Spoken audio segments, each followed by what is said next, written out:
Do you give a shit at all when you see people on Twitter complaining about you saying the N-word? I think it's funny. Yeah, I definitely don't give a shit. Like, you know, I like to, like, my man Barry Hefner put a tweet up the other day. Like, what is it in an artist's brain that makes them look past the 1,000 positive comments and focus on like the 2, 3, 4 negative comments? Yeah. So like, you know, I'll see people like complain about me saying nigga or me screaming on tapes or something like that. But I like to have fun with it. Like, you know, I'll troll them back, but like, at this point, I'm like, my thing is like, bro, like, do y'all really think I would been able to get away with saying nigga this long? Like, and if I was not black, like that shit just kind of blows my mind. Like y'all really think like after being in the game this long on these many mixtapes, DJ Drama with this pale ass, light ass skin saying nigga, like you don't think someone would have checked me by now? Is like, that part of you that's like, listen, if someone was gonna check me, it was gonna be Gucci Mane. It was gonna be like one of many. Somebody would have checked. Yeah, Clearly, Clifford Harris would have been like, hold on now, my guy. Like, I don't know about that, but you know, I mean. Hey, people don't know my name is Tyrese N.K. Simmons, so right. You know, thankfully my parents gave me a black ass name. But fair. Yeah, it comes with the territory. You know, I mean, it doesn't bother me by all. I think it's funny. Yeah, I mean, I was interviewing this girl Rella from Harlem. I think she's from the Bronx or something like that. She's a like drill rapper from New York. Yeah, and I think she's a quarter black. Like her dad is half black. Okay, and she says it like it's nothing. And I seen like a clip from our interview going super viral of someone just saying, "You are not black. You are not allowed to say it." And I mean, she doesn't look black, but I mean, if she's a quarter black, I mean, I'm certainly not the one to be making these rulings or anything. Right, but right. It's kind of interesting. It seems like the rules have maybe shifted a little bit, where if you're not if you don't look black, then they maybe don't want to give it to you. Yeah, because they give Logic a hard time about it too. Like, you know, but I mean, he's a black man, you know. I mean, I went on tour with the guy, and when he found out I was black and white, he was ecstatic. Really? Yeah, he didn't know, but yeah, I don't know where I see them like give Fat Joe a hard time or like give Khaled a hard time. Like you gotta stop it. Like you gotta stop it. Like, you know, if obviously, you know, if it's a white person, you know, it's a no-go, but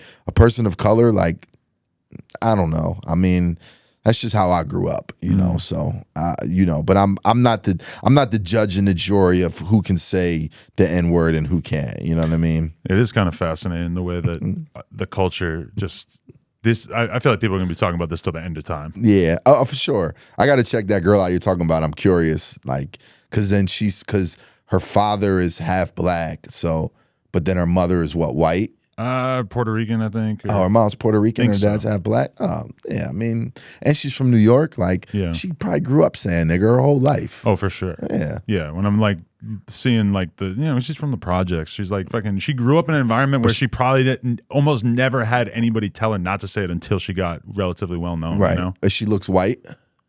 She looks like a Puerto Rican chick, to be real. Okay. All right, cool. Yeah.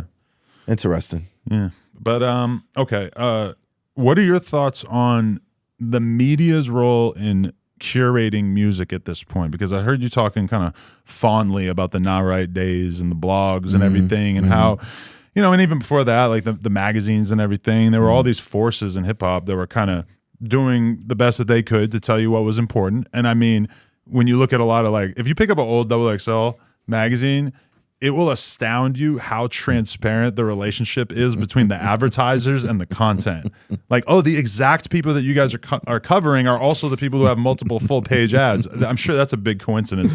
As a kid, there weren't enough rappers for me to notice that this was just how this worked, you know?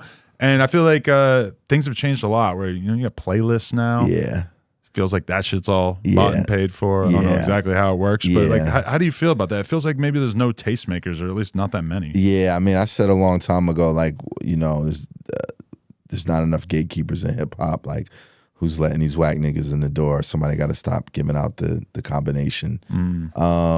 But like playlists have literally become what mixtapes were, and you know, like people work hard to get on them, and you know, there's obviously politics behind it. You know, I mean, I would feel like that's somewhat like payola, right? If you like pay to get on a playlist. Like, yeah, I mean, like, I don't know exactly how it works, but I know that artists sign to labels, and then all of a sudden it seems like they become incredibly popular on and playlists. they get on playlists. Yeah, but I mean, I just think at the end of the day, I think playlists are becoming somewhat overrated in a sense of importance. Like, I don't think that playlists have the power that we once may have thought they had. You know what I'm saying? Like, you know, just necessarily getting on a playlist doesn't equate to your record being out of here. Like, the people still have to, you know, want to listen to that record or hear that song. So, you know, I don't live and die by that. Like, you know what I'm saying? Like, that's not the most important or key element. But, you know, you also got to play the game. Like, you love to turn a playlist on and see your music, or see, you know, music from your artist or your label that's on the playlist. But outside of that, you know, I just believe in discovery just in its own, in itself. All right, so you see it. We just hit 500K.